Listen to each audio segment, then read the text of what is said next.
All right, well, we are at the final streak now of the book of Genesis. We will pick it up in chapter 32, where you have Jacob prepares to meet Esau, and Jacob wrestles with God, verses 22 through 32. You see Jacob that he expected a battle, and his concern was to escape from Laban. He should have sought reconciliation, but didn't. Of course, he saw an angelic army protecting him despite his behavior. Once more, God is keeping his promise to Abraham for protection. Just like he said to Abraham himself, covers his offspring too, to some degree. You would think that Jacob would grow in faith here and be encouraged, yet he was discouraged. It's interesting in Jacob's life that at one moment he asked for God's help only to devise his own plans to appease his brother's anger following his prayers. Jacob reminds God, as if, God forgot? Reminds God of his promises, and in turn acts as if God has not spoken on the matter at all. Clearly here, Jacob had to be broken by the Lord. He was broken to be healed and weakened to be strengthened. If we too could realize this perspective, it would help quite a bit. Sometimes he must break us in order to further us in our walk. So often believers complain over and over and over, not realizing that God is always at work. 3 answers to prayers, as they popularly say. There's yes, no, and there's not yet. There's no maybes with God. So yes or no or not yet. Nonetheless, in Genesis 33, Jacob meets Esau. Jacob saw God giving him a new name, yet the benefits of his experience took time. At various times, Jacob continued to act like the heel catcher, while at other times he acted like the true Israel, the prince of God, so to speak. Lessons from Jacob: in order for Jacob to grow and to be encouraged, he was made limp. Now, what about his continued schemes toward Esau? Jacob employed various things. He was bowing as a prince. He should not bow. He used bribery. He was lying and headed into a different direction. Esau went south and Jacob headed west, as we know. We also learned that one mistake leads to another, and so on. No more is Jacob a pilgrim, but now he owns land. Yet this land that he purchased was already given to him by the Lord, so why buy it? Then we see Jacob building an altar to the Lord and called on the God of Israel, including his own new name. While all this is going on, none of this prevented him from getting in trouble with his neighbors. Maybe he should have settled near Bethel instead, because that was also part of the territory. All right. You can read Genesis 34 on your own. Some of the notes, you have 3 main things here. You have 1, defilement, 2, deception, and 3, disgrace. Dinah is defiled, the daughter. It's possible that she sought female companionship since she was the only daughter in the family. Now, Shechem was the previous city, or the previous owner of this property. Not city, Shechem. Previous owner of this particular property. This man seems to have been a Hivite, which is also labeled by some as a Hittite, due to him ordering his father to get him a wife. This should not be done in Israeli society. Why did Jacob delay his response to Shechem? Maybe because he thought that nothing could be done. Just like Lot, remember Lot? He pitched his tent towards Sodom. Jacob lives way too close to Shechem at this time. Thus he lost Dinah, whose mother was Leah. So he lost Dinah. At this point, we see a twofold deception in that Simeon and Levi deceived Hamor, while Hamor thought he deceived Simeon and Levi. Concerning Jacob's sons, who had learned quite a bit by watching their father, Dinah's 2 brothers prepare for war, while the folks, or the people of Shechem, prepares for wealth. When the men of the city were unable to fight, Simeon and Levi killed all the men and took possessions of the spoils. all the while attempting a holy cause in an unholy manner due to motivation of hate and love. As for disgrace, Jacob seemed more concerned about his own reputation and safety than the character of his sons. We must remember not to do that. Sure, this behavior is not all his fault, yet to live so close to Shechem brought about these great sins of him that you see throughout his life. Then you have new beginnings and new sorrows in Genesis 35. We see God appearing to Jacob, again telling him what to do. This was part of the promise at Bethel in chapter 28, if you recall. Jacob should have walked by faith, fully trusting God, regardless of surrounding issues and bad circumstances. We need to learn from that.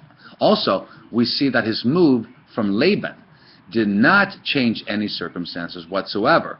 Problems followed us, or followed him, and will also follow us, even if you move to a different spot. We are often the problem ourselves, and this is the case with Jacob. No matter where he goes, he brings the problems with him. If I move to New York, I'm still me, and I'm still in New York. I can't escape my troubles, if you will. But nonetheless, Jacob sees the light and decides to bury the idols and once more worship the Lord. So you got back and forth. He's backslidden, trusting himself. Half the time he's a schemer, and then he gets back and worships the Lord. As for new sorrows, 3 deaths occur in this chapter.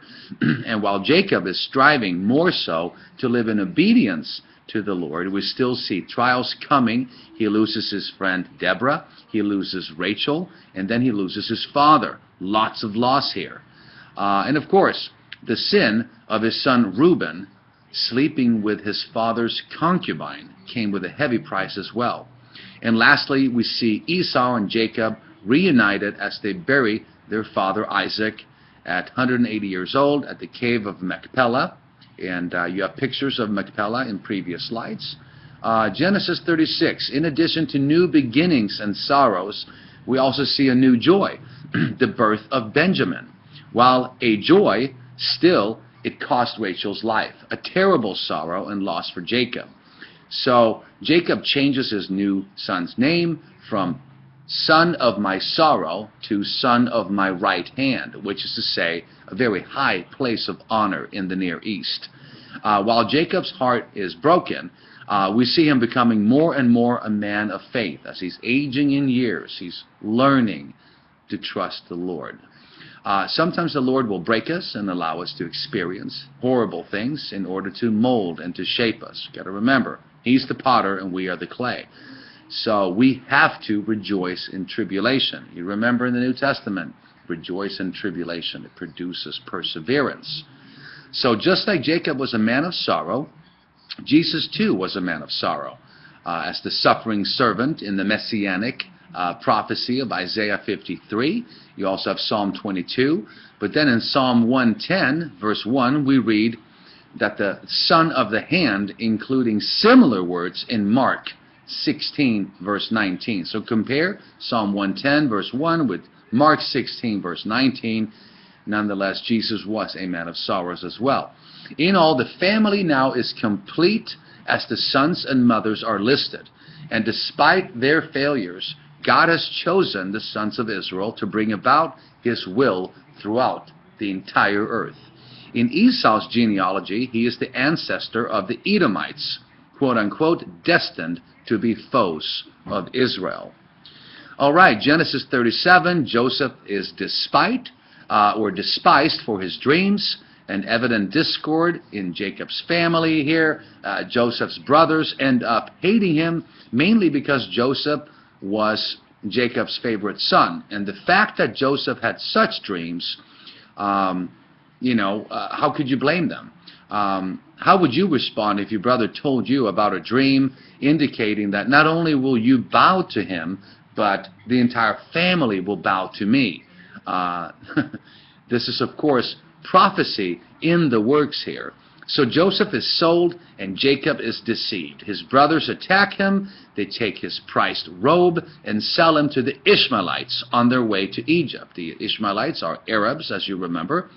Their scheme, the brothers, is to smear goat blood on the robe to deceive their own father, Joseph, that now the son is dead. Nice brothers, right? In more ways than one, Jacob is reaping now what he has sown, since he himself deceived his father using goatskin.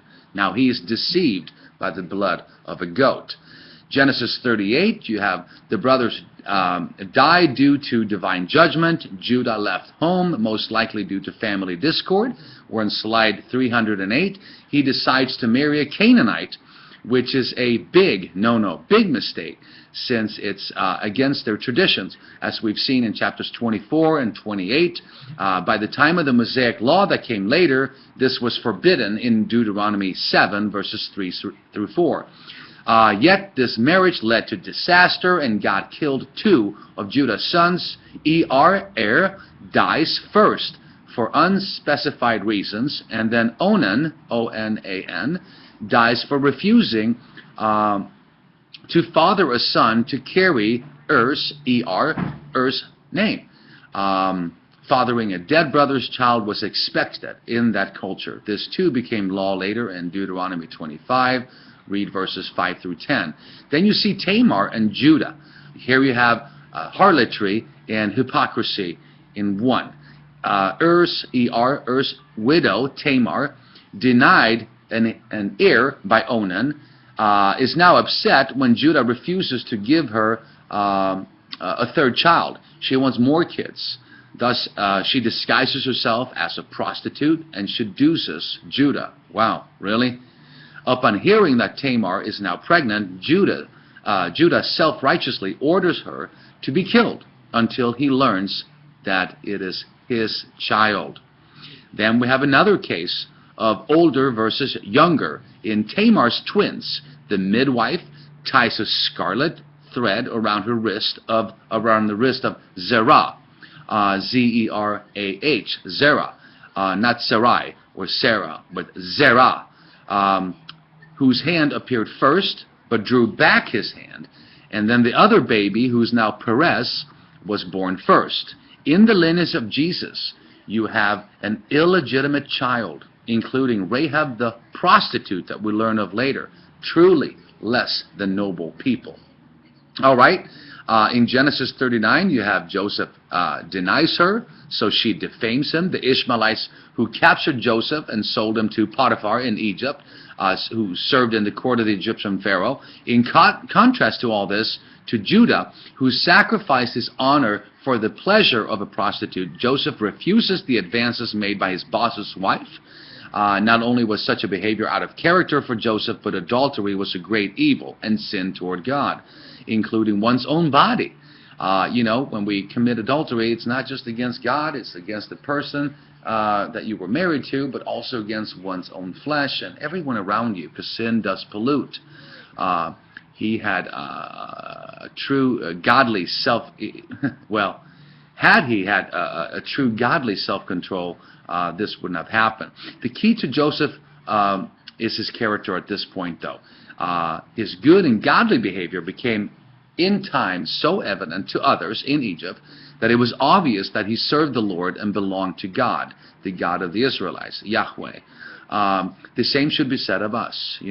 Just like God was with Joseph, the Lord is with you right now at home, at the workplace, and so forth. Now, Joseph and Daniel, remember Daniel in the book of Daniel, they were both faithful at whatever post or position God had placed them in, and we should strive to do the same. Doesn't matter if we're janitors, professors, students, work at Kmart, doesn't matter. Be the best you can be at whatever post you're at. So if the Lord controls us, it makes little sense who commands us, regardless of Daniel, and regardless now of this fella in Egypt. When we're told to flee in the scriptures sexual immorality, we are also to flee even the appearance of evil. Flee the appearance of evil. This is definitely the case with Joseph at this point. I don't believe he was tempted by Potiphar's wife. We must remember here, for our Christian walk, 1 Corinthians 10:13, that no temptation has overtaken anyone except what is common to man. So we have exactly the same struggles. Because why? Why has these temptations not overtaken us if we're in tune with the Lord? Because God is the one who's faithful, not we are. He will not allow us to be tempted beyond what we're able to bear or handle. But when you're tempted, He will also provide a way out so you can endure it. It's sort of like if you are a college and career pastor or counseling someone, and you're talking to two teenagers, and they're like, well, we blew it. We actually had intercourse, and I was praying to God, help me out of this situation. And the question is, what were you doing on that couch with the door closed? You're laying there and you think you're all safe, and this is true of adults as well. If you're dating, and then all of a sudden you're laying there, oh my goodness, I blew it. God, why didn't you provide a way out? And essentially, there's the bedroom door. Leave, run. So He will always provide a way out. Yet, when Joseph says no to having sexual relations with her, she accuses him of being a rapist. No small charge. Being an Israelite now in the land of Egypt, that is not what you wouldn't want this said about you, especially in Potiphar's house. Yet he believed his wife's accusations. So Joseph is thrown into prison, but he actually prospers even there. How so? Well, God was with Joseph at all times. And it makes me think of, Peter and Paul when they were in prison in Rome. I've been to some of those prison cells. God was with them even there. And I think of Paul being imprisoned at Caesarea Maritima in Rome and other places. This is where he actually wrote many of the New Testament epistles. Paul wrote some 2/3 of the New Testament. And where did he write these? Well, it wasn't from a country club in Beverly Hills. It was in a prison, including Ephesians. We have Ephesians 6, the idea of spiritual warfare, as he's looking at this Roman soldier who's chained to him in a wall. And he gets this divine revelation from the Lord where he couples and uses the armor of a Roman soldier to that of a spiritual warfare in our defense, the Word of God, the breastplate, and the sword of the Spirit, and so forth. So having said that, Joseph is thrown into prison, but he actually prospers there. God was with Joseph at all times, yet he spent some difficult years in prison, but held tight to his faith in the Lord. Ultimately, it was God's presence in Joseph's life that made him successful at everything. What do we have that we haven't received? If you're bright, or if you're successful in business or schooling and so forth, we have to remember, look, it's God who gave us these gifts. Yeah, we were given X, Y, and we can develop them into Z, but what do we have that we haven't received? We have to give credit where credit is due, and it's not to us, it's to the Lord. Okay, so he spent some difficult years in prison. God is obviously present in his life and makes him successful at whatever he touches. And Potiphar, of course, noticed this.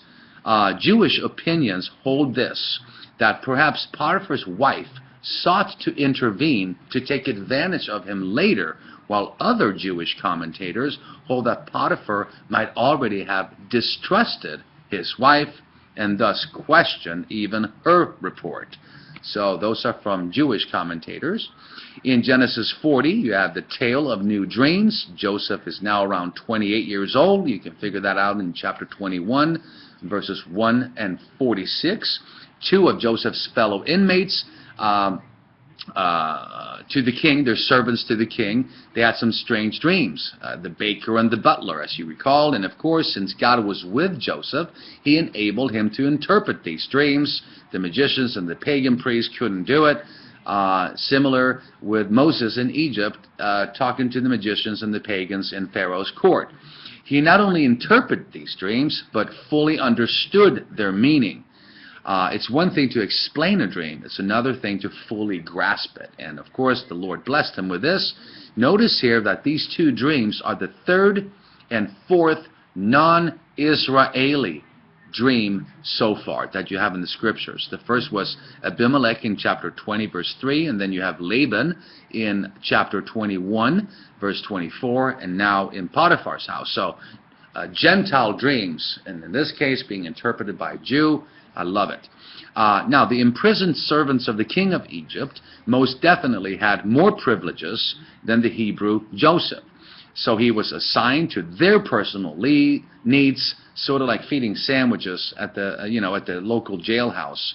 You have some extra privileges there, and you're the one that's being served by a Hebrew slave. Interestingly, no Egyptian could interpret these dreams. In turn, they turn to Joseph for the interpretation.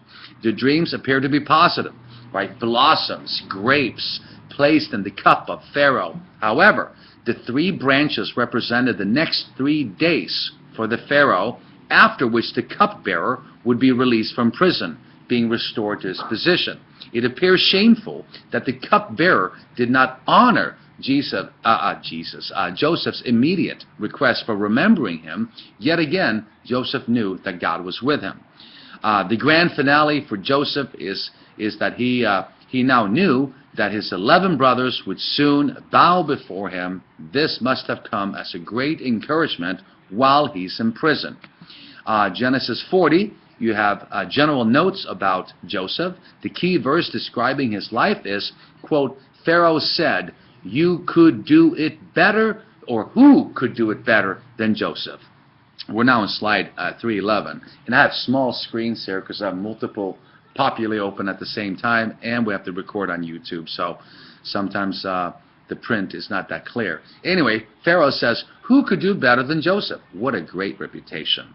For he is a man who is obviously filled with the Spirit of God. You have that in chapter 41, verse 38.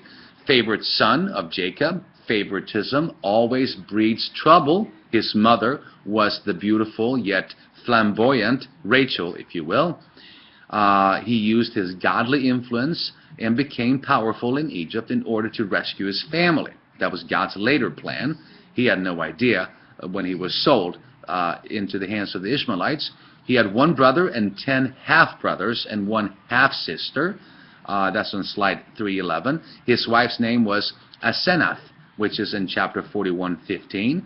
His 2 sons were Manasseh and Ephraim, and you've heard those names throughout the scriptures. His occupation was equivalent to being the prime minister of Egypt. He's sort of like the Benjamin Netanyahu in Egypt at this time.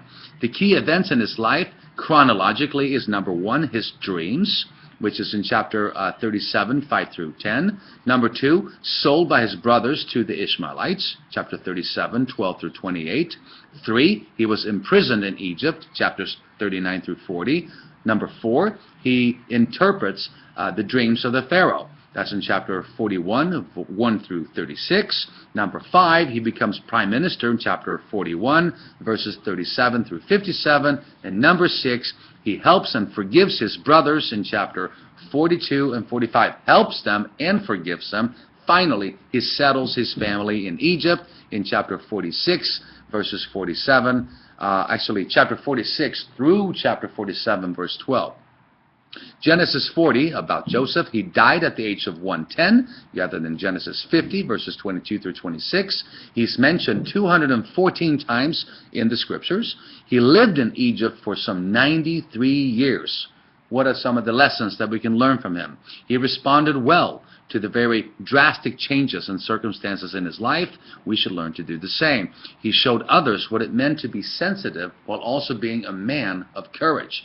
Genesis 35, 5 through 11. We saw that Joseph, we see Joseph saying no to sin with Potiphar's wife. We learned that sin is always wrong, even in a foreign land when no one seems to care. Chapter 39, 7 and 9. His godly life included persecution. You can see that in 39, 10 through 20. Also concerning persecution, you might want to look at 2 Timothy 3:12 in the New Testament. We are promised persecution. Remember Jesus too. You will have trials and tribulations in this world. Not when they come. Be strong. Finally, we learn that God is more than able to use human sinners and turn it around for His glory. That's in chapter 50, verse 20. Also check Psalm 76, verse 10. great chapter. And of course, on slide 313, you have the Beni Hassan Arab tribe. You have the entrance there. You have Egyptian tomb, Beni Hassan, dating closing about 1900 BC. At the Beni Shani tomb, you have a painting describing how Abraham and Sarah looked, dressed, including their hairstyles. The painting includes pictures and words. You see musical instruments of the time, including weapons. There's spear, bow, arrow, axe, and a sword, which goes hand in hand with Genesis 14. Slide 315, you see the entrance. You have a picture of the inside tomb, inside of the tomb of Beni Hassan, and that takes us up to Genesis 41, and we will do that in our next session. Please look at slides 318, 319, 320, where you can see pictures of the Nile Delta into Canaan. You have Potiphar and Pharaoh in Egypt, and you have, of course, Joseph sold to the caravan, but we'll cover that in our next session. Meanwhile, stay blessed, and the semester is, or the module, is almost coming to a close. So, hope all is well. Lord bless. Shalom. We'll see you soon.